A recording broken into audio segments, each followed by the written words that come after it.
Assalamualaikum warahmatullahi wabarakatuh. Bismillahirrahmanirrahim. Alhamdulillahi rabbil alamin. Allahumma salli wa sallim ala sayyidina Muhammadin wa ala ali sayyidina Muhammad. نوينا تعلم التعليم تذكر والتذكير والنفع والانتفاع والإفادة والاستفادة والحث على التمسك بكتاب الله وسنة رسول الله والدعاء إلى الهدى والدلالة على الخير ابتغاء وجه الله مرضاته وقربه وثوابه سبحانه وتعالى. الحمد لله نوينا تعلم. اللهم صل وسلم على سيدنا محمد وعلى سيدنا محمد. قال المؤلف الحبيب عمر بن محمد بن طارق بن حبيب في كتابه كتب الفالحين من رياض الصالحين نفعنا الله به وبعلومه وبعلوم سائر الصالحين بدارين آمين. قال عن أنس رضي الله عنه قال قال رسول الله صلى الله عليه وسلم من قال يعني إذا خرج من بيته بسم الله توكلت على الله ولا حول ولا قوة إلا بالله يقال له أوليت وكفيت ووكيت وتنحى عنه الشيطان. رواه أبو داود والترمذي والنسائي وغيرهم. وقال الترمذي حديث حسن. عن أبي عمرو وقيل أبي عمرة سفيان بن عبد الله رضي الله عنه قال قلت يا رسول الله قل لي بالإسلام قولا لا أسأل عنه أحدا غيره. قال قل آمنت بالله ثم استقم. رواه مسلم. قال رسول عن جابر بن عبد الله رضي الله عنه قال قال رجل للنبي صلى الله عليه وسلم يوم أحد أريت قتلت فأين أنا؟ قال بالجنة وألقى تمرات كنا بيده ثم غادر حتى قتل. متفق عليه. Alhamdulillah. Hadirin yang dimuliakan Allah Subhanahu wa taala, melanjutkan pelajaran kita daripada kitab Kutubul Falihin, ringkasan daripada kitab Riyadhus Shalihin yang dikumpulkan oleh guru kami Al-Habib Umar bin Muhammad bin Zalim bin Hafid.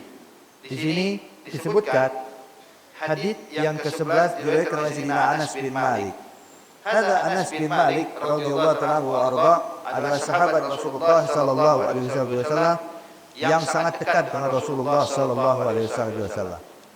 Jadi ketika Nabi hijrah ke kota Madinah, masuk kota Madinah, hadirin, saat itu wanita-wanita Ansar mereka mendatangi Nabi Muhammad sallallahu alaihi wasallam memberikan hadiah apa yang mereka punya buat Nabi Muhammad sebagai tanda penghormatan dan kebahagiaan mereka akan datangnya Rasulullah ke kota Madinah.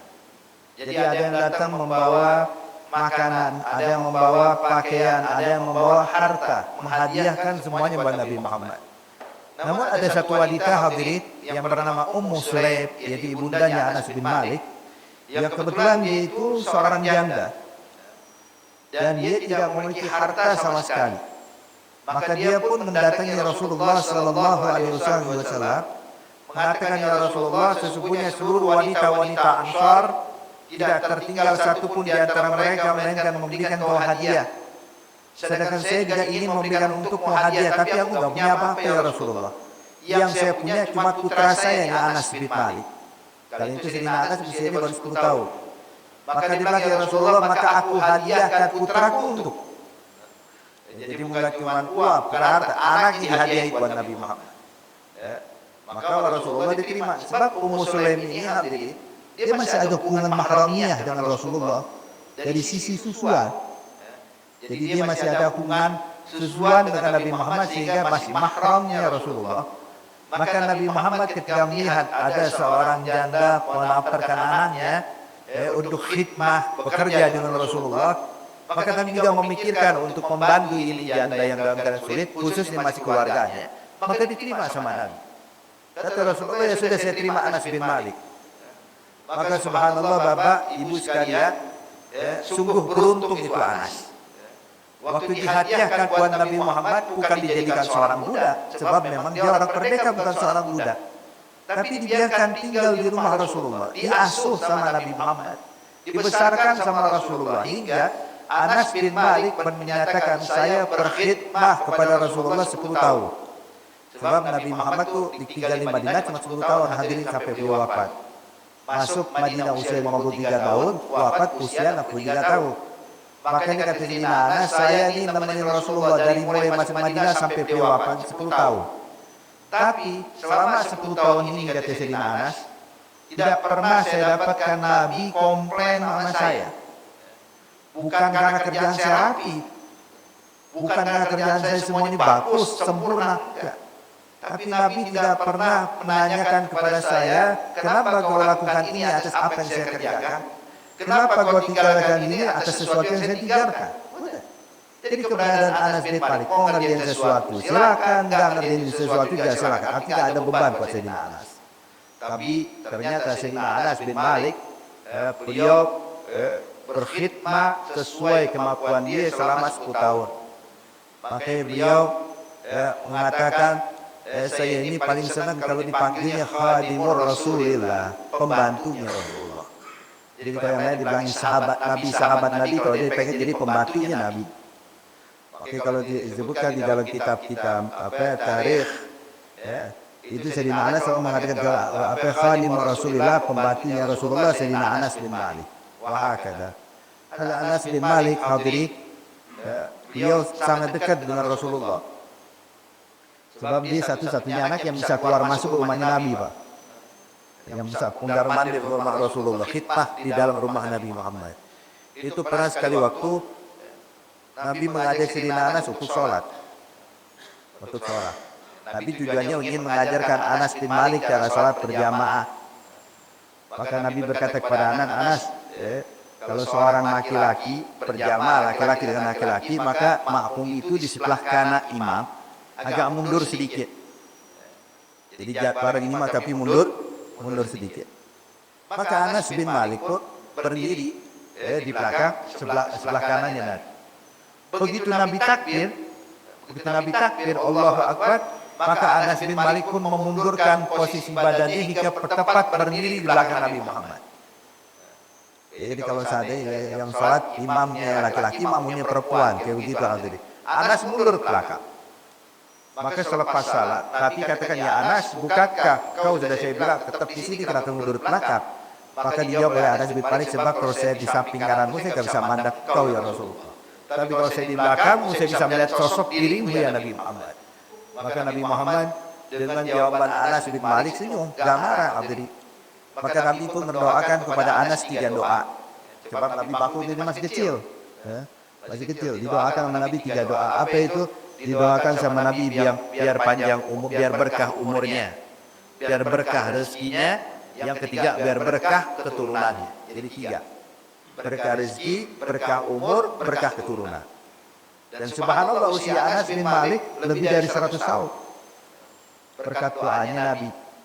Kemudian rezekinya Pak, itu beliau punya kebun kurma di Basra atau di Baghdad. Kebun kurma milik Anas bin Malik. Kurma itu panennya itu setahun sekali. Kecuali kebun kurmanya Anas bin Malik panennya setahun 2 kali. Berkat doanya Rasulullah, berkah. Sehingga yang ketiga keturunannya. Itu waktu ditanya, anakku berapa ya anak? Kalau ditanya anak saya nggak tahu jumlahnya. Cuman yang saya ingat menguburkan anak saya, kurang lebih ada 40 anak saya kuburkan dengan tangan ini. Arti 40 anak meninggal duluan sebelum dia. Yang udah meninggal, yang masih hidup, ya lebih banyak lagi berarti. Itu yang meninggal di masa dia 40. Yang hidup, Masya Allah. Ini baru anaknya, belum cucunya, belum cicitnya. Begitulah Anas bin Malik berkat doanya Rasulullah Sallallahu Alaihi Wasallam. Khadim Rasulullah. Wahakada. Jadi Anas bin Malik pernah sekali waktu ketika masih kecil, masih khidmah di Rasulullah. Itu Anas bin Malik pernah disuruh sama Nabi Muhammad untuk membelikan sesuatu di pasar. Dikasih uang kepada Rasulullah, suruh belanja, ada keperluan rumah. Anas bin Malik uang. Namun di tengah jalan lihat teman-temannya sedang asik bermain. Anas bin Malik lupa dengan perintah Nabi, ikut main sama kawanannya. Ikut lari sana lari sini, sedangkan Nabi di rumah menantikan mana Anas kok nggak pulang. Pikiran Nabi khawatir takut Anas kenapa-napa, bingung Rasulullah panik. Khawatir tentang keadaan ini anak. Gak tahu anak lagi asik main. Maka Nabi pun keluar dari rumah mencari Anas bin Malik. didapati dia lagi main sama kawan-kawannya, gak sadar bahwa Nabi mendekati dia. Maka Nabi Muhammad Shallallahu Alaihi Wasallam mendekati Anas dari belakang dan menangkap Anas bin Malik dari belakang sambil menutupi mukanya Anas atau matanya Anas dengan tangannya Rasulullah. Jadi dipeluk dari belakang, kemudian ditutup matanya Anas dengan tangannya Rasulullah. Kemudian Nabi pun bertanya kepada Anas dengan sedikit suaranya dirubah sama Anas. Nabi katakan, "Man ana? Ayo tebak siapa saya?" kata Rasulullah. Anas bin Malik walaupun suaranya dirubah, tapi tahu ini Nabi Muhammad. Tahu dari mana? Tahu dari harumnya tangan Rasulullah, dari lembutnya telapak tangan Nabi Muhammad Sallallahu Alaihi Wasallam. Maka Anas pun berkata, la adri man hadza, sampai pun bayangkan badannya menempelkan tubuhnya gitu ke Rasulullah.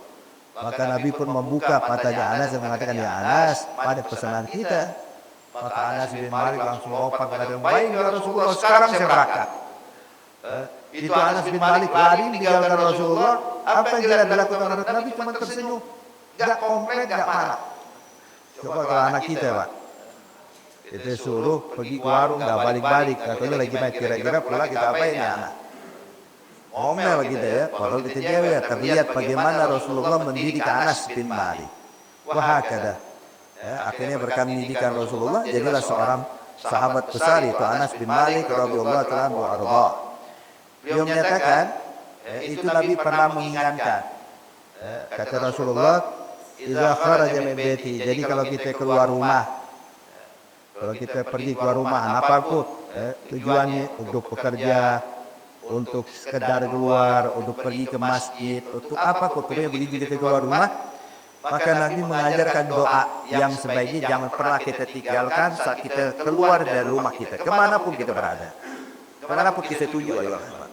Apa itu doanya? Baca doanya, "Bismillah, tawakkaltu 'ala Allah, wa la haula wa la quwwata illa billah."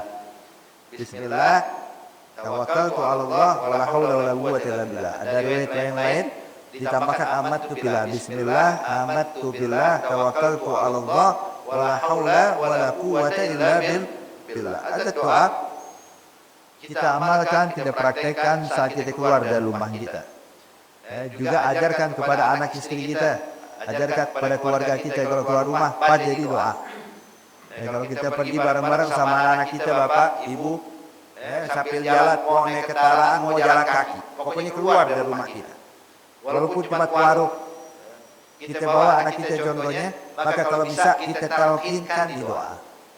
Sambil panjalan kita baca Bismillah, karena kita ingat Bismillah.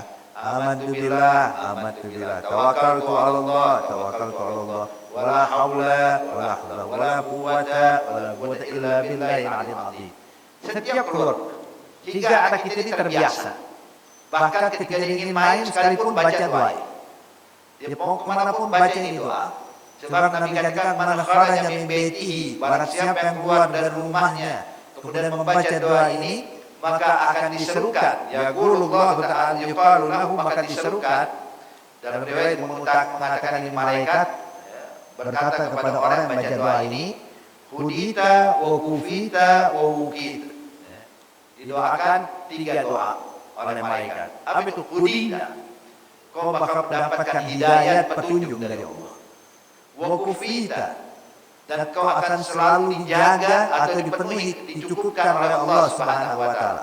Apapun kebutuhanmu akan dicukupi oleh Allah. Apapun yang kau harapkan akan dikabulkan oleh Allah. Wa muqit, dan kau akan dijaga sama Allah. Dari mara bahaya, dijaga dari hal-hal yang buruk, dari hal-hal yang tidak kita inginkan. Jadi baca yang akan didoakan tidak oleh malaikat, "Hudita wa kumbita wa muqit."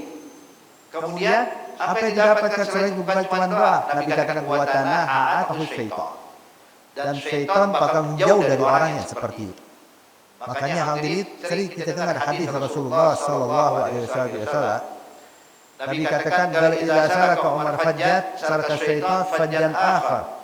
Inna syaitan la yafir min dhilli Umar." Kata Rasulullah, ini Umar bin Khattab kalau lewat satu gang, syaitan cari gang lain. Kenapa? Syaitan takut melihat bayangan Sayyidina Umar. Khawatir ketupannya takut, karena anu syaitan menjauh dari dia. Nah kita pun juga bisa ayolah apa kalau kita baca ini doa. Kemanapun kita keluar rumah, mau main, mau belajar, mau bekerja, cari nafkah, mau pergi ke masjid, mau pergi kemana pun baca Bismillah, amantu billah, tawakkaltu ala Allah, wala hawla wala quwwata illa billah. Kemudian hadirin hadirat yang dimuliakan Allah Subhanahu wa taala. Dalam hadis ini juga bisa kita ambil kesimpulan bahwasanya at-tawakkal, berserah diri, memasrahkan diri kita kepada Allah Subhanahu wa taala. Ini bertawakal itu tidak menunggu setelah kita berikhtiar. Jadi jangan salah, jangan kita anggap tawakal itu ketika udah ikhtiar baru ujungnya tawakal. Yang penting usaha dulu, udah usaha baru tawakal. Salah. Tawakal itu harus berbarengan dengan ikhtiar. Kita berikhtiar dibarengi dengan tawakal. Makanya lihat apa yang diajarkan Nabi, doa keluar rumah. Ketika kita ingin berikhtiar mencari nafkah, ketika kita ingin bekerja untuk bisa menghidupi keluarga kita, mencari rezeki yang halal, berikhtiar, maka Nabi diajarkan kalau engkau keluar rumah baca ini doa, tawakal itu Allah. Jadi ikhtiar kita berbarengan dengan tawakal. Jadi jangan kita anggap tawakal itu belakangan. Kalau kita tawakal belakangan berarti ikhtiar kita tidak mengharapkan daripada bantuan Allah. Ya kayak gini tidak bakal berkah ikhtiar kita. Ikhtiar kita tidak mau berkah. Ikhtiar yang berkah itu kalau kita sambil memasrahkan diri kita pada Allah. Jangan pernah kita beranggapan hadirin kemampuan fisik kita yang bisa mendatangkan harta. Kemampuan akal kita dan strategi dari strategi bisnis kita itu yang mendatangkan rezeki. Ya. Semuanya itu cuma hadiah yang diberikan Allah Subhanahu wa taala, kekuatan, kemampuan ngatur strategi dan lain-lain itu cuma hadiah yang diberikan Allah, nikmat yang diberikan oleh Allah. Tapi sesungguhnya pemberi nikmat itu sesungguhnya adalah Allah. Mau orang punya strategi, nggak punya strategi. Mau orang punya kekuatan, nggak punya kekuatan. Kalau memang rezeki datang dari Allah, datang langsung dari Allah. Makanya dinyatakan oleh ulama, alladzi ghairi la yasil ilaik walladzi tusibak hasilun alaih. Rezeki yang bukan buat kita, Pak, nggak bakal kita dapatkan. Walaupun kita berusaha semaksimal mungkin, walaupun kita berikhtiar, memiliki strategi yang hebat, memiliki kawan-kawan yang membantu kita mendapatkan itu semua, tapi kalau rezeki bukan ditakdirkan Allah buat kita, nggak bakal dapat. Alladzi ghairi la yasil ilaik waladzi tusibak hasilun alaih. Tapi kalau rezeki yang sudah ditakdirkan Allah buat kita, gak bakal salah alaman, gak bakal jatuh terjadi di tangan orang lah. Kalau memang sudah ditakdirkan buat kita, datang sendiri kepada kita, baik dengan ikhtiar atau tanpa ikhtiar. Maka jangan capek kita beranggapan tawakal itu sebagai ikhtiar. Jadi seakan-akan kita ikhtiar dengan kemampuan kita, ujungnya baru pasrah pada Allah. Ya. Tapi dari awal bertawakal. Makanya ketika seseorang atau siapapun mengandalkan apa yang dia punya tanpa mengandalkan apa yang diaturkan oleh Allah, maka yang bakal didapatkan cuma kekalahan, dan yang didapatkan cuma sesuatu yang tidak diinginkan. Sebagaimana contoh ayolah Bang, dahulu para sahabat-sahabat Nabi Muhammad sewaktu perang Badar, jumlah muslimin cuma 313 sampai 315 orang. Senjata yang mereka punya pun gak lengkap. Pedang yang dimiliki kaum muslimin kali itu waktu perang Badar cuma 17 pedang. Kuda yang dimiliki kaum muslimin cuma 2 ekor kuda. Beda dengan Usuk, orang-orang kafir Mekah yang dipimpin Abu Jahal kala itu. Mereka bersama 1000 pasukan dengan senjata lengkap dan ada pasukan perkudanya. Artinya kalau dari segi segi jumlah, segi kekuatan, ini kalah, tak mungkin menang umat Islam. Tapi apa yang membuat umat Islam menang? Ketika mereka yegi pada Allah, pasrah kepada Allah Subhanahu wa taala. Makanya lihat apa ucapan para sahabat waktu perang Khandaq. Ketika muslimin digempur oleh 10.000 pasukan sekutu Mekah dan sekitarnya, maka dinamakan Ahzab. Sebab orang Mekah, bukan hanya orang Mekah yang nyerang kota Madinah, tapi orang Mekah mengajak beberapa sekutu kaumilah sekitarnya sehingga dinamakan Ahzab. Ahzab itu sekutu datang memerangi Rasulullah. atau juga dinamakan dikenal dia perang Khandaq. Sebab Nabi bikin parit sebagai pengganti benteng. Allah gambarkan di dalam Al-Quran ya Allah. Allah menyatakan menceritakan apa yang diucapkan para sahabat, dikatakan walamma ra'al mu'minuna al-ahzab qalu hadza ma wa'adana Allah wa rasuluhu wa sadaqallahu wa rasuluhu wa ma zaduhum illa imanan wa taslima. Itu muslimin waktu lihat pasukanku sudah tempat dengan senjata lengkap 10.000 pasukan. Saat itu para sahabat mengatakan terhadap mau'adana ini yang dijanjikan Allah dan Rasul kepada kita. Kita bakal bertemu mereka. Tapi disampaikan hal ini. Dan maha benar Allah, maha benar Rasulullah. Wa madaluhum, lalu apa yang ada pada diri mereka? Cuma iman dan taslim. Iman kepada Allah, pasrah kepada Allah. Jadi bukan mengatakan, sekarang kita punya parit, mereka nggak bakal bisa nyebrang. Itu terus terang, alhamdulillah, tidak ada dalam benak sahabat sama sekali. Gak ada. Yang ada dalam benak sahabat cuma pertolongan Allah. Wa zaduhum ila imanan wa taslima. Hasilnya apa? Ketika mereka memasrahkan diri mereka kepada Allah, bersandar hanya kepada Allah, maka kemenangan yang diraih oleh pasukan muslimin.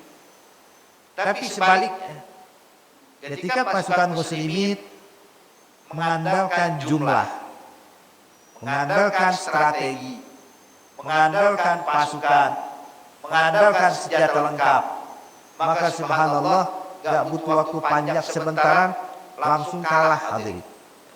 Sebagaimana yang dialami oleh para sahabat Rasulullah waktu Ghazwatul Hunain, setelah Fathul Makkah, pada bulan Syawal tahun 8 Hijriah, itu Nabi Muhammad berserta 10.000 pasukan untuk menggempur Hunain, memerangi Hunain, Taif.